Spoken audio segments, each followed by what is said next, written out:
to make you do, because they shot 54% in the 80s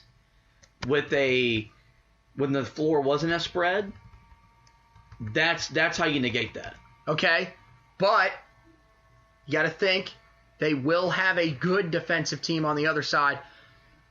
Opposing teams only shot 42.6% against them. But how much of that was because, okay, you're behind 10-15 early, and so now you're taking bad shots and you're not taking anything away with that team did defensively, but like if we just look at the logistics. This is going to get bad because people are going to say we're bashing each other, the other team, and that we hate the other team. That's not what we're doing here. I think what we decided is those are the two best teams that didn't win the national championship. I don't know if there is a legitimate argument for any of the other teams just because of the plateau that those two teams I think are on. I think there's an argument for his second team he took to the Final Four, but like if you take UCLA out of it, Dean Smith wins a title in the 60s. I because think so. Because of the LMN boys, those teams won a national championship.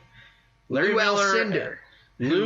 Miller and Bob Lewis don't get talked about enough of how important they are and how great they were. Well, because you didn't win a title, so and that's why you get forgotten about. So another group I added to underappreciated. By the way, we are putting together a fantastic podcast for underappreciated players that will be coming out sometime in the near future. Well, so while we're here, I think we nailed we've got the two teams. Okay, it's just what fence do you lie on, and so this was a lot of fun. This was the funnest podcast that I think we've done so far. No offense to any of the other podcasts. You're all great podcasts. You've all done very well.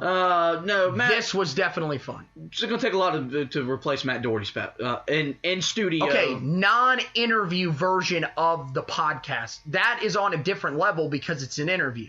Okay, yeah. So actual episodes where it's just us two looking at each other's ugly mugs. It's either this or after one of the Duke wins. Probably after the Duke win in Cameron because it was just cloud nine. Debate-wise, this is now we're going to strive to do better because now we have a debate topic that was just created and another debate topic that you're going to tell the people about here in just a minute. Yeah. I don't know if we're taking 3 weeks off before we do this one. No, this will be done probably tomorrow over phone. Because I am chomping at the bit now here. The next debate topic, and this is what we're going to kind of do as we're still in off-season and we're way too early to start talking about preseason, although they do start practice, believe it or not, in a month. Oh, my gosh. Carolina basketball is right around the corner in that regard. We're going to put together a starting five from the last decade, from 2009 or 2010 to 2009. You give me a starting five, and I give you a starting five. We'll go in and set the parameters, and we want your feedback for those of you that listen to the podcast. Of course.